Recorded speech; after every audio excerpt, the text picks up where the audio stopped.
বানাচ্ছি চর্বি দিয়ে ঘুগনি, তার জন্য আগে থেকে ভিজিয়ে রাখা মটরটা নুন দিয়ে ভালো করে সেদ্ধ করে নেব। ঘুগনির জন্য এখানে আমি নিয়ে নিয়েছি ছোটো ছোটো কেটে রাখা টমেটো, চেরা কাঁচা লঙ্কা, পেঁয়াজ, ছোটো ছোটো কেটে রাখা আলু আর চর্বি।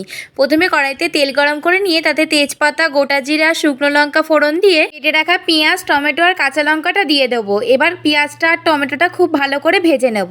ভাজা হয়ে গেছে, এবার আমি এতে দিয়ে দেবো আদা রসুন বাটা, হলুদ গুঁড়ো, লঙ্কার গুঁড়ো, ধনে গুঁড়ো, কাশ্মীরি লঙ্কার গুঁড়ো আর দেবো সামান্য একটু নুন।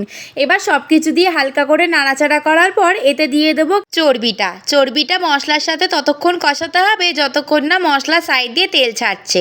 মশলাটা কষানো হয়ে গেছে, এবার আমি এতে দিয়ে দেবো সেদ্ধ করা আলু আর মটরটা। এবার মশলার সাথে মটরটা ভালো করে কষিয়ে নিয়ে দিয়ে দেবো পরিমাণ মতন জল আর হালকা করে নাড়িয়ে দিয়ে খুব ভালো করে ফুটতে দেবো। দেখো ঘুগনি কিন্তু আমাদের একদম রেডি হয়ে গেছে। এবার নামানোর আগে ওপর থেকে শাহি গরম মশলার গুঁড়ো ছড়িয়ে কিন্তু নামিয়ে নেবো। এরকম বৃষ্টির দিনে রাতের ডিনারে যদি থাকে গরম গরম লুচি আর তার সাথে চর্বি দিয়ে ঘুগনি। রেসিপিটি কেমন লাগলে কমেন্ট করে জানিও আর চ্যানেলটিকে অবশ্যই সাবস্ক্রাইব করে দিও।